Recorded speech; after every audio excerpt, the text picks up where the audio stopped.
Lundi 27 juillet 2020, salut à vous tous et à vous toutes, mesdames, messieurs. Bienvenue dans ce journal qui diffuse sur la chaîne YouTube de Jean-Baptiste Franz-D, sa page Facebook, ainsi que sur la radio-télévision L'Asile, la première radio télénumérique de l'Asile.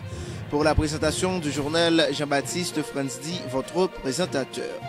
Rapidement, les différents titres, mesdames, messieurs, démission collective des conseillers électoraux provisoires en Haïti ce vendredi 24 juillet 2020.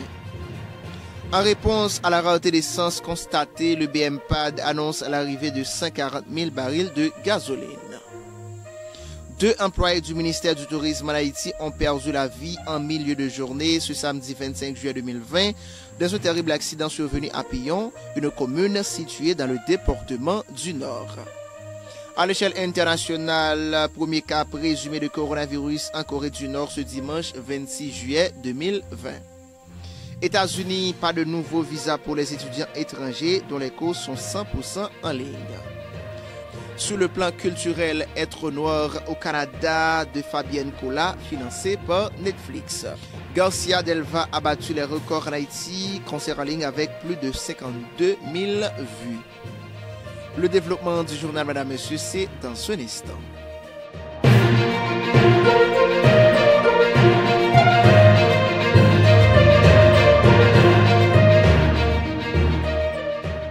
De retour après la pause, mesdames, messieurs, merci pour votre fidélité et votre attention. Maintenant, le développement du journal.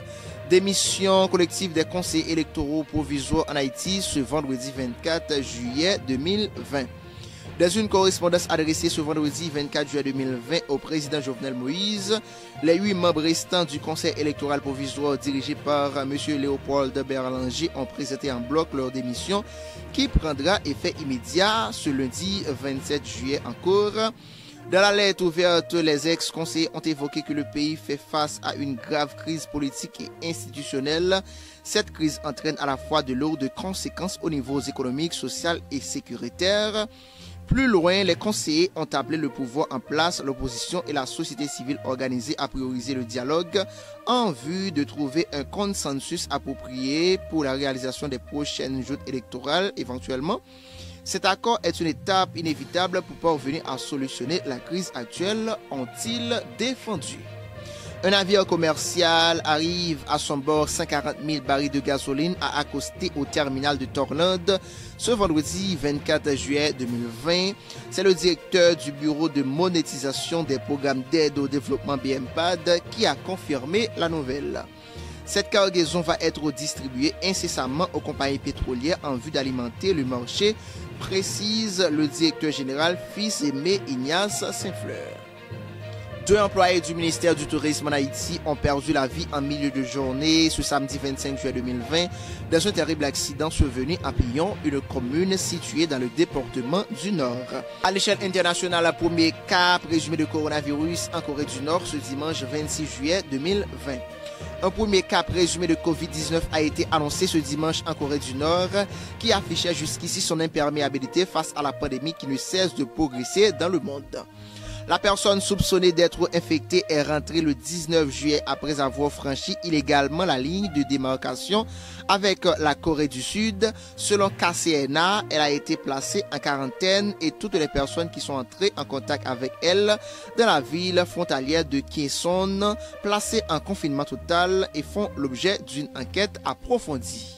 États-Unis, pas de nouveaux visas pour les étudiants étrangers dont les cours sont 100% en ligne. Les États-Unis ne permettront pas l'entrée de nouveaux étudiants internationaux pour le prochain semestre d'autonome si leurs cours sont entièrement en ligne, a annoncé vendredi sur le plan culturel Être noir au Canada de Fabienne Cola, financé par Netflix. Après un partenariat avec CBC et Télé-Québec, c'est au tour de Netflix de rejoindre ce programme de la Fondation Fabienne Cola. Mettre sous les projecteurs le travail de la communauté noire du Québec et du Canada est le fil conducteur. Être noir au Canada.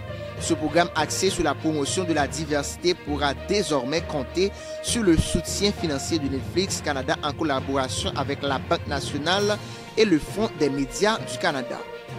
C'est Fabienne Cola, présidente de la fondation qui porte son nom, qui a annoncé la nouvelle sans préciser le montant alloué par Netflix. Il s'agit toutefois d'une somme importante selon l'actrice de Barricade. Garcia Delva a réalisé un show avec plus de 52 000 vues sur Facebook. Mascompa a battu tous les records. Mise en scène inédite, le compas direct coulait à flot. On dirait que les musiciens étaient en transe. Comme il l'a annoncé, Tiblada a réalisé un show hors du commun qui de loin dépasse les shows déjà réalisés.